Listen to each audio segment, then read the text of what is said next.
I mean, Hamlet is a dark character, and Jamil is a slightly dark character as well.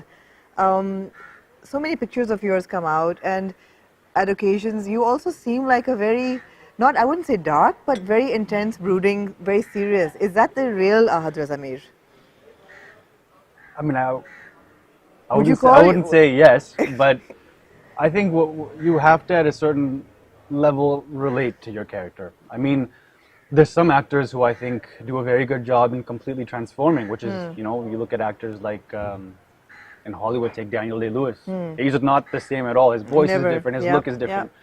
But there's some actors who know that I'm going to bring myself in this case. It's going to be me at a different address. That's how I've always treated things. And I think I bring a bit of myself.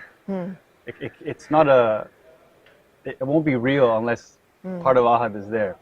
So I think when people say that, is there a darker side to you? Well, I mean, everybody has a darker side. Absolutely. So I think mine might be just a little bit more vulnerable. Okay, that's interesting.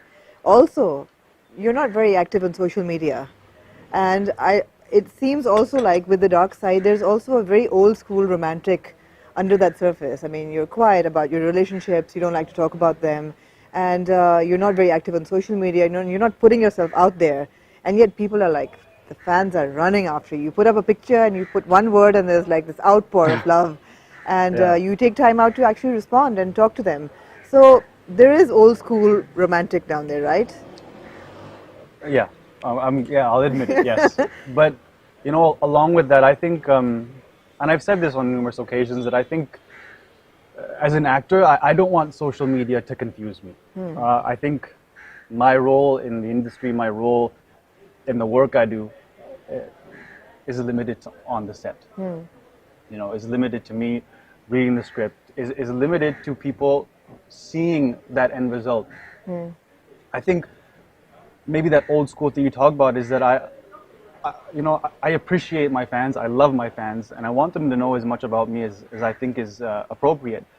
But I want them to relate to that character. I don't want people to see Jamil 1 second and then me posting about the coffee that I'm drinking. That kind of it breaks that Tempo.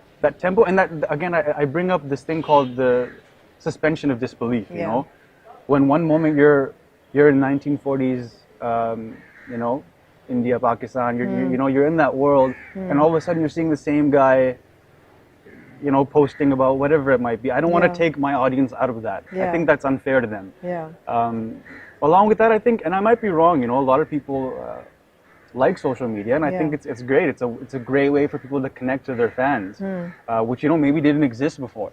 So I try as much as I can to respond, talk to them, post a picture when I can. It's just that I'm not Once a month, once maybe a month. twice. It's just that I'm not sitting there going somebody take a picture of me, I have to post, just because I feel that this is my time right now. And you also believe in retaining that mystique, right? That little element of, there's also distance between your viewers and your fans and yourself. I don't think in that sense, yes. If it's pictures and posting and tweeting, things like that, there is a bit of distance I keep. But when I interact with my fans, I'm not. This is who I am. Absolutely. I'm not trying to do anything else. Absolutely. I think I'm not. And we saw a really dark side of social media when Coke Studio happened. Yeah. Right? And so tell me about that. I mean, did it affect you in any way, or were you like, no, let's just not read all the critique and just let's put it past us? No, I think I couldn't ignore it. That was the thing, Yeah. because it was kind of all over the place. So I couldn't ignore the fact that that people liked or didn't like the song. They were very vocal about it. Very vocal about it, which I was kind of happy about. Like, look, I felt that, hey, people came together to, whether it was to bash something or whatever it was. I just felt that, personally, I felt that at the end of the day, it was just a song. That was my kind of opinion Yeah. on it. And whether people liked it, didn't like it, that's fair. Everybody. And you've in done every race musicals like on it. stage. Yeah, on stage. So yeah. you do sing. Well, sure. But I always get this thought that would people have reacted the same way if you had done Coco Karina with Sajjal? I don't know. It's a good question. I don't know what would have happened. What would have happened? So we were talking about your different personas and who you really are, and are you the dark brooding hero or are you the romantic hero, or who really are you, but one thing is for certain, you really are mama's boy, right? Yeah, and I Yeah. think there's nothing wrong with that. No, absolutely not. I think, I'm very close with my mother, and no matter what anybody says, she is my number one fan, and she's been my number one fan since day one. The same way that she, you know, spreads the message of me doing this serial or doing this film or winning this award or whatever it is. She does exactly when I was in high school and doing small little theater productions. She is exact the same. Nothing's changed. Just as much effort. Just as proud as me winning Hum or Lux to me being 15 years old and just doing a small production on Yeah. stage. Nothing has changed. Yeah. So I'm very close with my mother, and I think everyone should be. They should appreciate their mothers. I think Absolutely. sometimes what happens is as we grow up, we want to be more mature, we want to be cool, we want to whatever it might be. But at the end of the day, you are nothing without the people who have been there since the beginning. Absolutely. My father included. These guys have always supported me in everything I've ever done. Even making the shift to Pakistan. Yeah. And even before, when I was in Canada, my mom lived quite a bit of time without me. And that's a very difficult thing for a mother. It is. So I think, she, regardless, supported me. I said, I'm going to Pakistan. She said, go. Go. Just do what you have to do. Yeah. And your dad, I mean, those were big shoes to fill in, right? I'm still trying to fill them. What was that one moment when you felt that, okay, you had achieved his respect as an actor and he was happy with your decision to get into acting professionally? And, was there like a turning point where it was like, okay, now I've made my dad proud? I think my dad's always been proud. I think That's super.